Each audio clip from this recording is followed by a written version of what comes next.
Hello, welcome to gusmcdoll Strategy and Tactics, and thank you to our subscribers. In this series, we play through each of the battles in the American Grand Campaign in Close Combat 4, the Battle of the Bulge. In each battle, we use historical World War II US Army doctrine and play at the highest difficulty setting.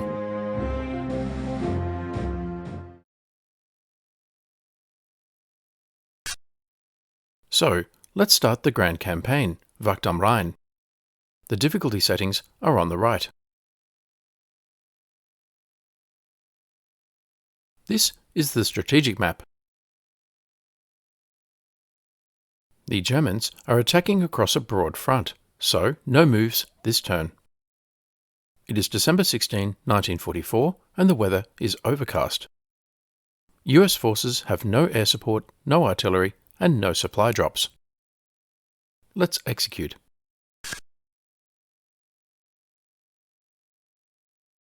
And continue. The first battle is at Simmerath between the US 14th Cavalry Group and the German Kampfgruppe Peiper from 1st Panzer Division. Three-storey buildings dominate Simmerath. Holding the hotel, the church, and the large three-storey building next to the square should be your prime objectives. After these buildings are secure, you should keep the road to Baugnez clear as a path of retreat. The forest south of the town can be used for flanking movement, so guard it as well. On the US side is an American cavalry battle group from the 14th Cavalry Group, under command of Colonel Devane. It moves very fast, but reserves are nearly depleted. Let's rename the squads off camera for ease of reference. The company consists of 3 platoons. First platoon is mostly armoured cavalry, M8 Greyhounds and M20s. Second platoon is mostly recon scouts. And third platoon includes 2 anti-tank guns and 2 light tanks. Now, let's review each of the squads.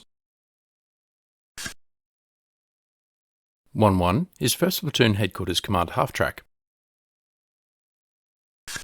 1-2 is an M8 Greyhound 37mm. 1-3 is an M8 Greyhound 37mm. 1-4 is an M20 with a heavy machine gun. 1-5 is an M20 with a heavy machine gun.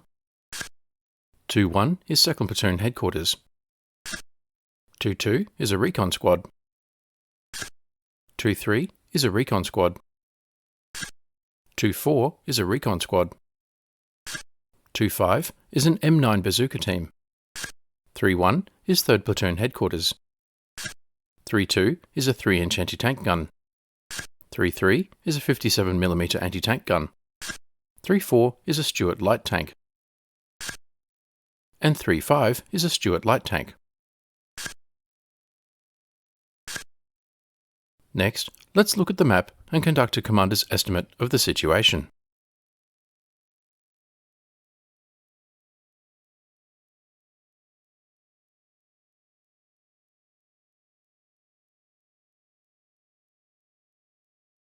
Our mission is to guard against an enemy advance through Simmerath. A number of roads converge at the small village of Simmerath. The village consists of 2- and 3-storey wooden buildings with a 4-storey church tower to the north. The area immediately around the village is clear, but soon gives way to forest. Observation from the village buildings is likely to be good, and the roads make natural fire lanes. The village buildings also provide good concealment to infantry, but the wooden walls do not provide much cover against direct fire. The surrounding forest is an obstacle to vehicle movement, channeling vehicles into the village and along roads. Key terrain includes the church tower, the hotel building to the west, the 3-storey building to the south overlooking the square, and the road to Baugnez to the west. Each of these points controls movement through the village. The surrounding forest means the roads are the most likely avenues of approach for vehicles. The Germans are likely to come from the northeast, and with tanks and supporting infantry. They could push forward with infantry and keep panzers in the rear as fire support, or they could use panzers to aggressively push through the village with infantry following in support. Either way, the panzers will need to pass through the 3 areas marked in red, which I will use as killing zones. and the infantry will need to cross open ground between the east and west ends of the village. Crossing open ground is when they will be most vulnerable. The first course of action is for the Americans to put 1st Platoon in concealed positions, 2nd Platoon in the woods to the west, and 3rd Platoon in depth. The Americans would wait for the Germans to push forward, then use the tanks and anti-tank guns of support platoon to fire along the roads and engage the heavy panzers at distance. The vehicles in 1st Platoon would then counterattack against the lighter armour and infantry. The scouts in 2nd Platoon would be in reserve to retake the village if required. This course of action is sound, but gives the initiative and the village to the Germans and places a lot of reliance on 2 anti-tank guns. A second course of action is for the Americans to put 2 platoons forward, with the support platoon off to a flank. Support platoon would use the anti-tank guns and tanks to fire into the vulnerable flanks of the German attack. The scouts in 2nd Platoon would form a hard shoulder against an advance to the north, to channel the advancing Germans into 1st Platoon's killing zone. The vehicles in 1st Platoon would then spring the trap, ambushing the advancing Germans from behind the buildings in the western end of the village. This course of action is more aggressive and riskier, but it preempts the German attack and does not yield the village.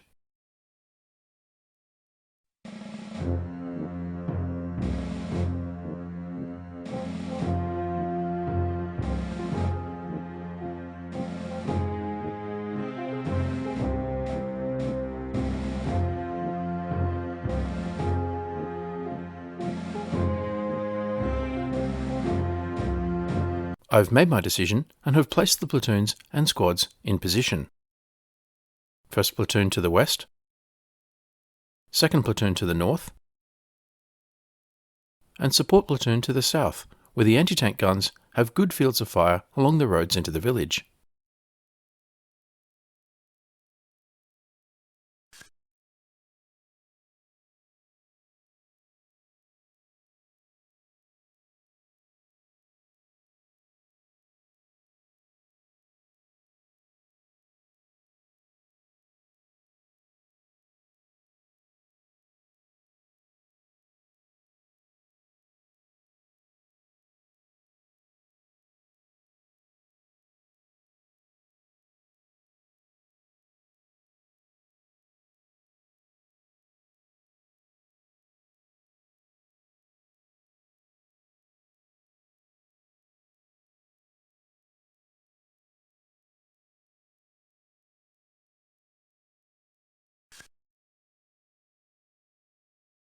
And so we begin.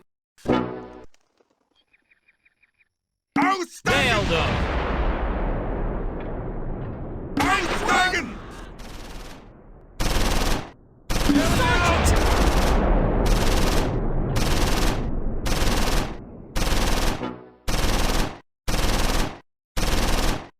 In the first seconds of battle, the Germans have lost a Panzer IV, a mortar half-track, and a flame half-track.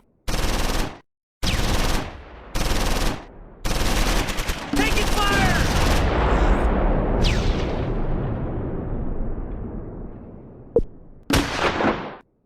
Outstanding!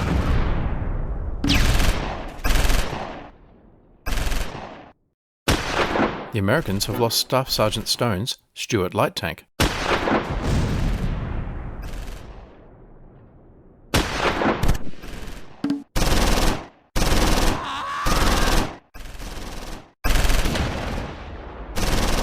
Conserving ammunition! And a recon team. Conserving ammunition!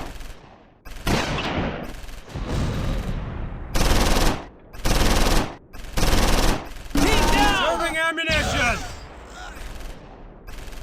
The Germans are pushing hard in the north. 2nd Platoon moves Hoffmann's bazooka team forward. His armor's too thick! His armor's too thick! Red one!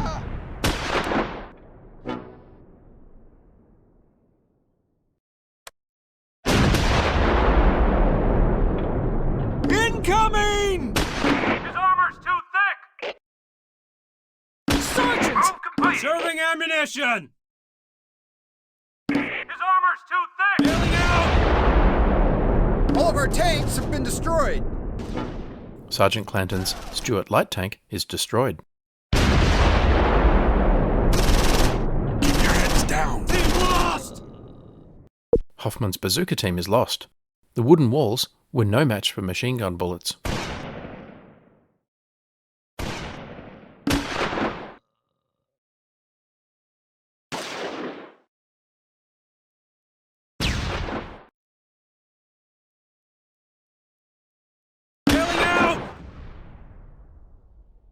Corporal McAdams' anti-tank gun is destroyed.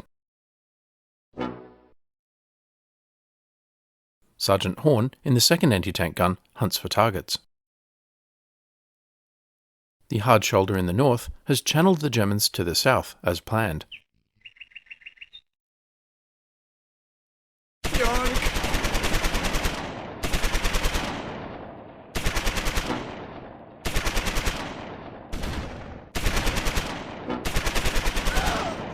Nailed him! German flamethrower squad destroyed.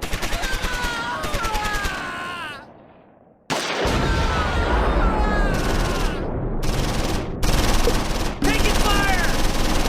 Lost! Another recon team lost. But Hotel Simmerath remains in American hands.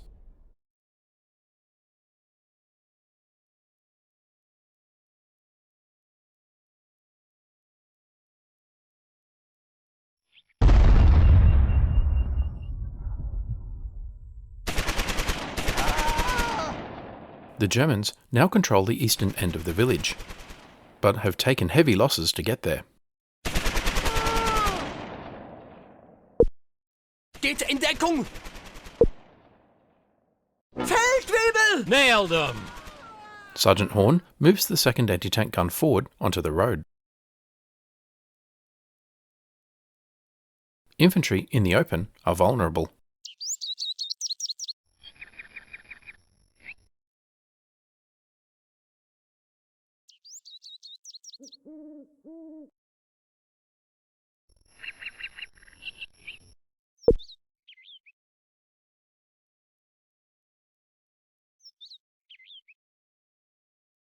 Lieutenant!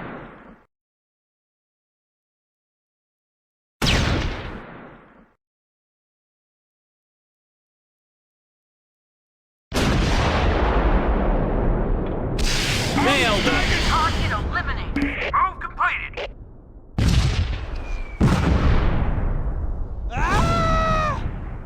Sergeant Sampson's bazooka in the M20 fires from cover with devastating effect, knocking out a Panther and a Panzer IV.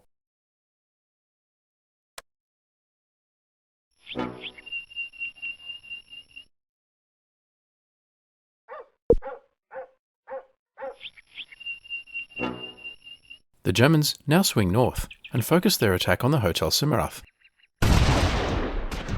Sergeant!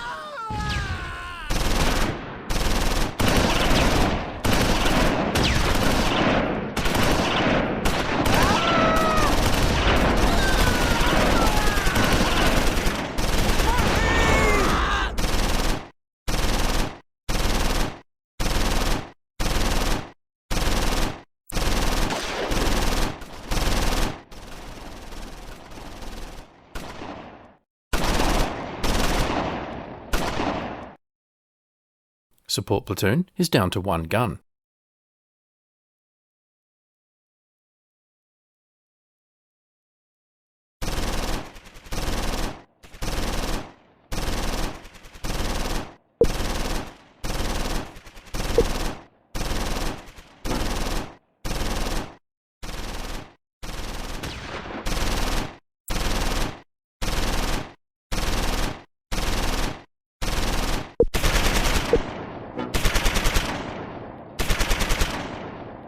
Taking fire! Team down! Second platoon is almost entirely wiped out.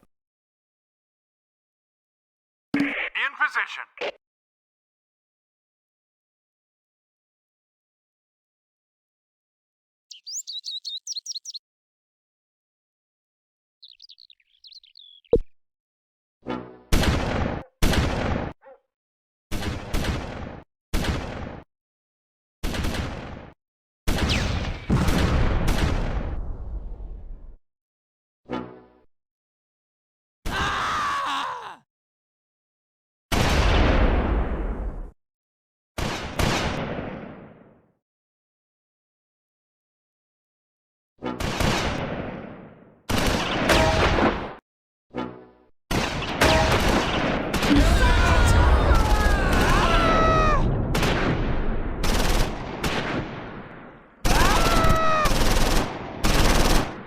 The Sturmgeschütz knocks out Sergeant Horn's second anti-tank gun.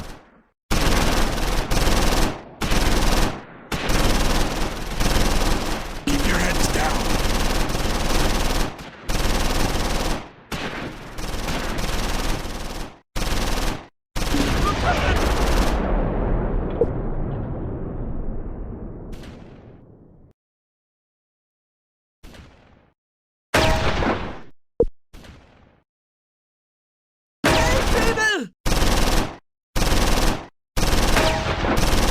We need to pull back!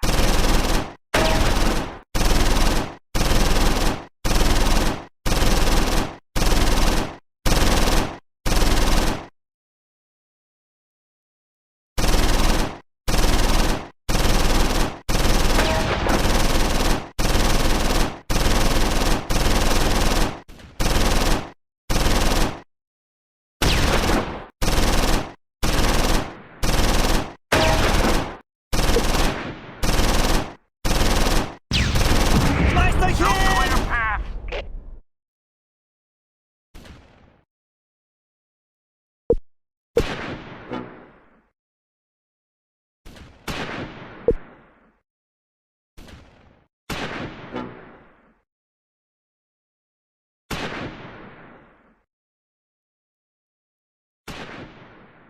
I can't take it!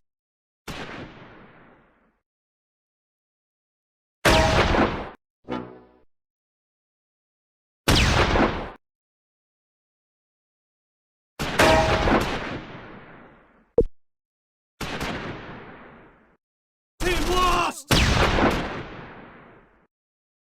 Aussteigen! Target eliminated.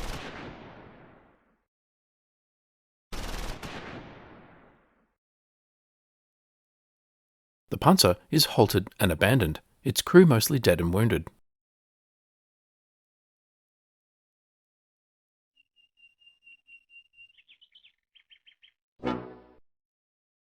The German battle group is now down to a single Sturmgeschütz, a single Sonderkopffahrzeug, and infantry.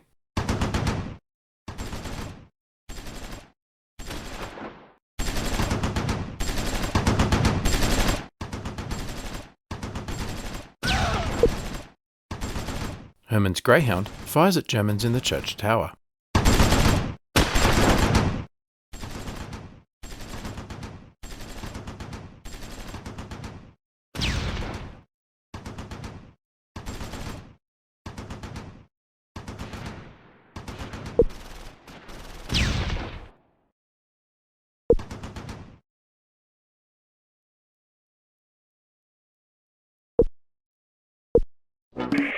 No clear path!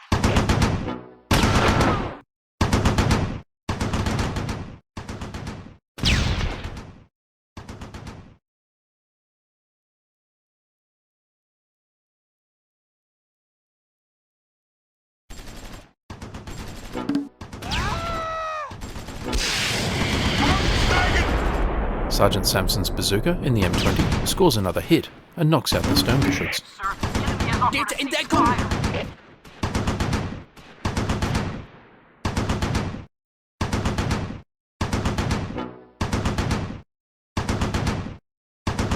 Feldwebel! Ein fliegendes Geschoss!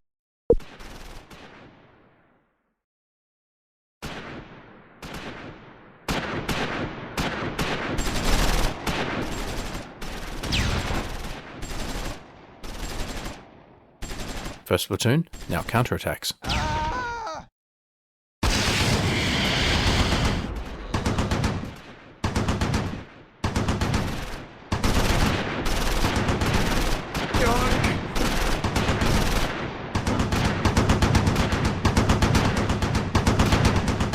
Team respawn! Wir sind in der Klemme!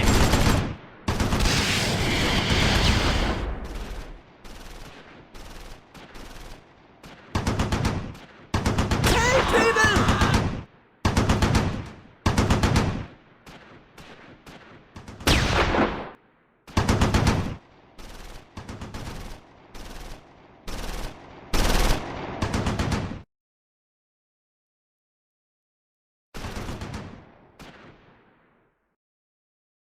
Nichts wie raus hier! In position.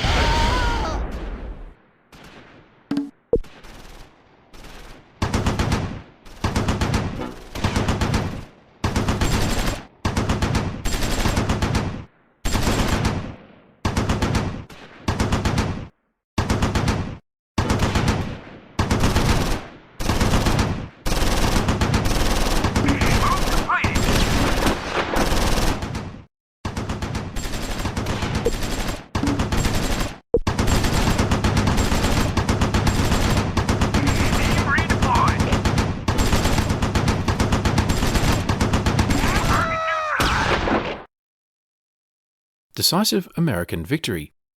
The battle ended because the Germans' force morale got too low and they were forced to lose some ground. Both sides still control some victory locations. The Americans won the battle because they control a greater number of crucial victory locations than the Germans.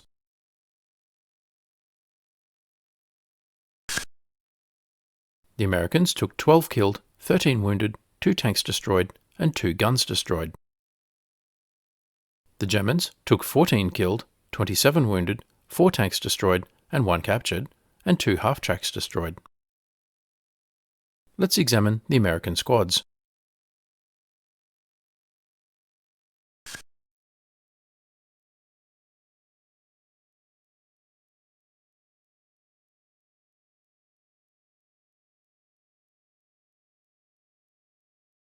Sampson is awarded the Distinguished Service Cross for destroying 2 tanks. Talbot is awarded the Bronze Star for destroying a tank.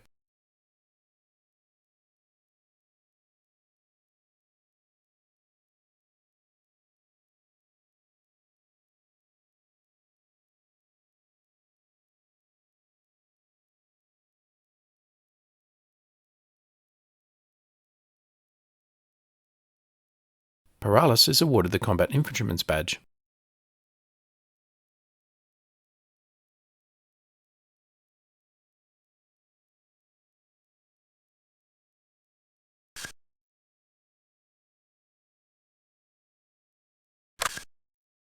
So far, the campaign remains a decisive American victory.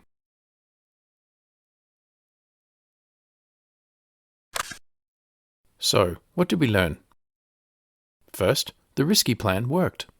The anti-tank guns destroyed a Panzer IV, a mortar half-track, and a flame half-track in the first seconds of battle. This preempted and disrupted the German attack right from the outset.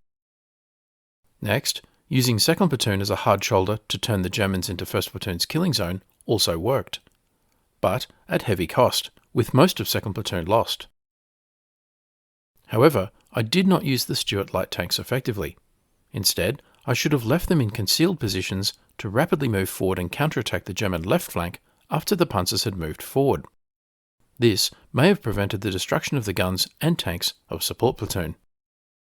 The 14th Cavalry Group reserves were already nearly depleted, and the loss of these squads may end up costing me Simmerath in coming days. Let me know what you think in the comments below. Thanks for watching. Please remember to like, comment, subscribe, and donate. And stay tuned for the next episode.